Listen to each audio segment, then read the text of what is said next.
Hi guys, welcome to Office Blokes React. I'm Office Bloke Dave. I'm Office Bloke Mike. Office Bloke Daz. We are the Office Blokes. Yes, we are. There you go. This week, was it this weekend Pelé died? Yeah, or was it pre-weekend? It was the... I still don't know what day it is because of our Christmas and New Year's and all stuff. blends into one, doesn't it, over New Year's Christmas? Eve, I think it was. Was it? Yeah. Something like that.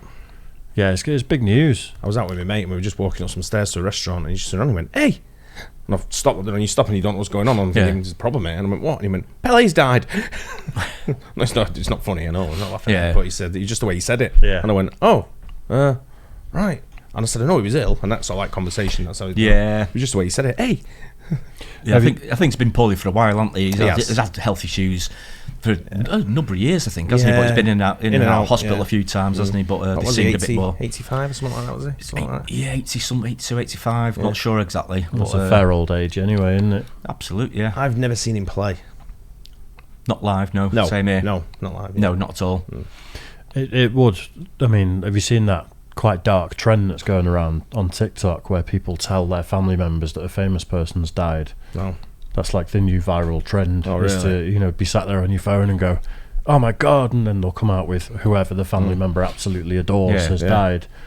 So imagine croaking it this Christmas period when everyone's doing that as a joke, and then people breaking the news that, "Oh no, Pelé's died," and people going, "You got me," thinking it's a TikTok. My dad, it's so dark. If someone told my dad, someone had died, and you'd just be staring at. Even if he said, "Darren's died," you'd just be like, "Oh, it's a shame." Oh, so would we. No one would be like, "Oh my God," Well, let's watch this then. This is, I think, a tribute from BBC News, or maybe it's just. I think it's just a news bulletin. Just a news bulletin. Yeah. But yeah, let's give it a go. So Pelé, Brazil's football legend, has died. Pelé, the Brazilian football legend, widely regarded as the greatest player of all time, has died at the age of 82. He'd been in hospital for several weeks being treated for cancer. During his 21-year-long career, he scored more than 1,200 goals in more than 1,300 appearances and became the only player to win the World Cup 3 times. In Brazil, he is hailed as a national hero for his achievements in football and for his repeated calls to improve the social conditions of the poor. Tonight, tributes to him have been pouring in from all corners of the world. Our sports editor, Dan Roan, reports on the life of one of the true greats. These teams sparring for an opening. It's all very canny stuff. Rivellino, and it's Pelé! He's got it! Pelé has scored! And that is Brazil's 100th goal in the World Cup. If football is the world's game, then Pelé was the world's greatest player. For most fans, that's a statement of fact. Well over 1,000 goals, a career of over 20 years, and 3 times a World Cup winner. But don't just look at statistics, look at the style. Some goal this. Watch it over and over again. He missed it, didn't he? Oh yeah, he did miss it. That's right, yeah. Brazilian football, synonymous with flair and success, was built on Pelé. Having been born into poverty, in 1958 he took part in his first World Cup tournament, aged just 17. He scored 6 goals in 4 matches, playing himself to the point of exhaustion. When Brazil beat Sweden in the final, one opponent said when he watched Pelé, he felt like applauding. Pelé. And number 3. Injury limited his role in the 1962 World Cup, and in 1966 glory was destined for elsewhere. Opposing teams knew they had to stop Pelé one way or another. 4 years later, in 1970 in Mexico, Pelé was part of a Brazilian team widely regarded as the finest ever. They won the World Cup with a freedom of expression and fluency never seen before. It was Pelé's last World Cup. Without him, Brazil waited another 24 years before winning the trophy again. Pelé remained in demand. After all, he was one of the most famous names and faces in the world. He spent 18 years with one club, Santos, averaging nearly a goal a game. By 1975, he was in the United States, the ultimate acquisition for a new league hungry for glamour. Did I tell you the story about the New York Cosmos? Not sure. I was out. One of my mates, a friend of his, is an ex-footballer, right? You'll know who he is when I tell you in a minute. Yeah. And he was signed for the New York Cosmos to replace Pelé. I was out at a function last week and he was sat next to me. I feel like he's telling me the story. Oh, yeah. I feel like he told us that. Yeah, Dennis Stewart, his name. That's right. And he was signed with the New York Cosmos to replace Pelé. After Pelé left. I said, did you ever play with him? He said, I played with him twice. He said, the first time, he said, I knocked the ball. He passed me the ball and he said, I got it on a turn and he had nothing on. So he knocked it back to the defender. And Pelé come over and yelling at him. Forget knocking it back to them, just give it me. Sort of thing. Let's go forward. We're here to attack, not to defend. Nice. The league didn't last, but Pelé still thrilled New York.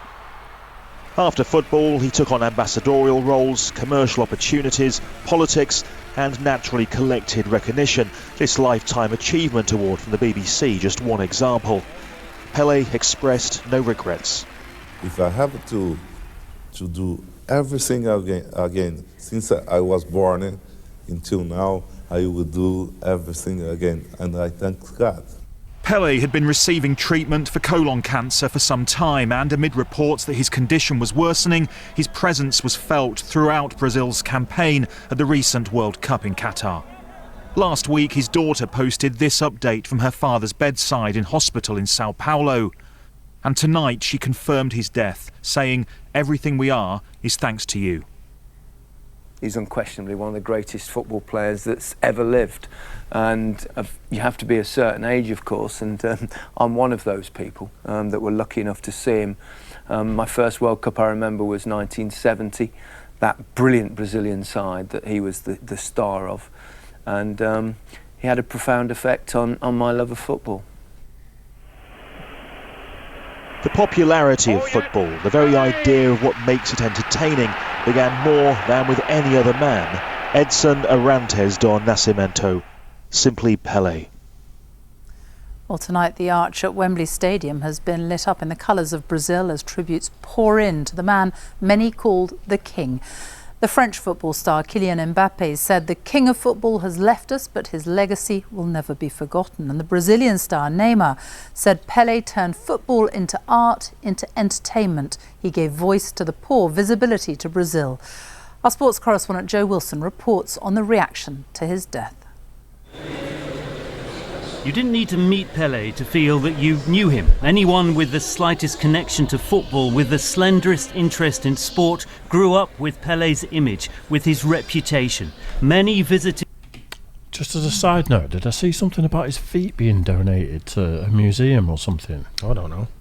I'm sure I like half read an article that said that, but didn't. Really? And I was like, that's bizarre. This guy kind of like, for me, was he was the instrumental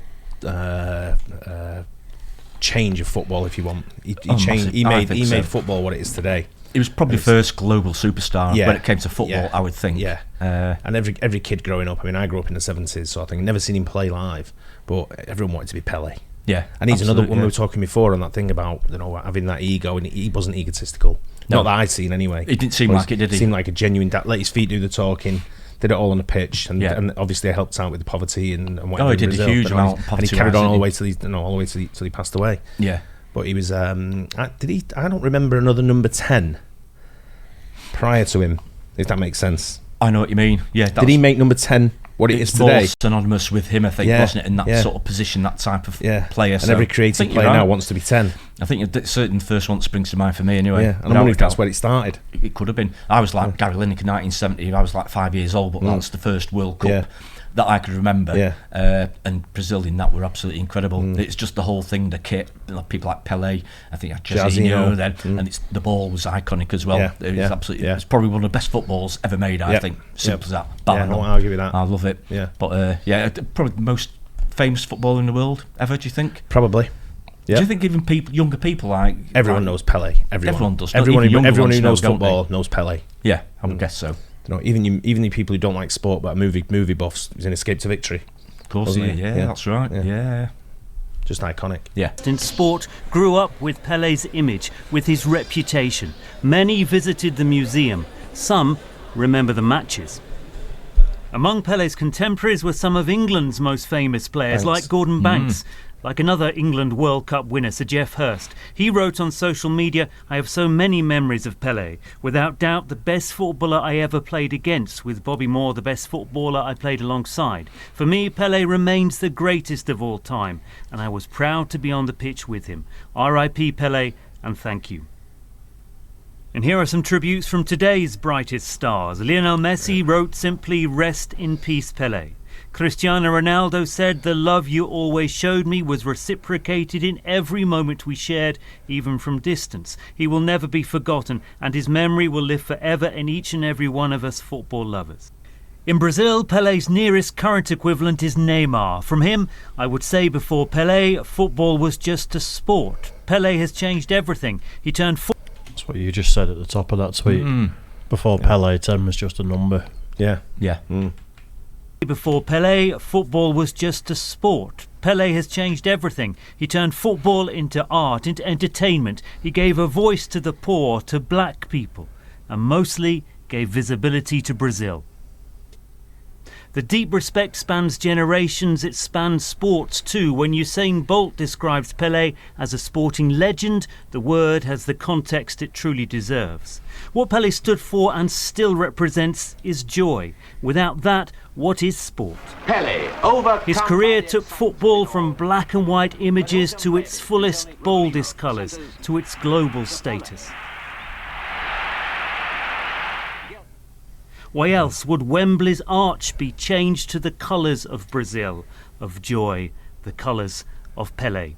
Joe Wilson, BBC News. Our South America correspondent Katie Watson is outside the hospital in Sao Paulo where Pelé died earlier today. And Katie, tell us more about the reaction there in Brazil.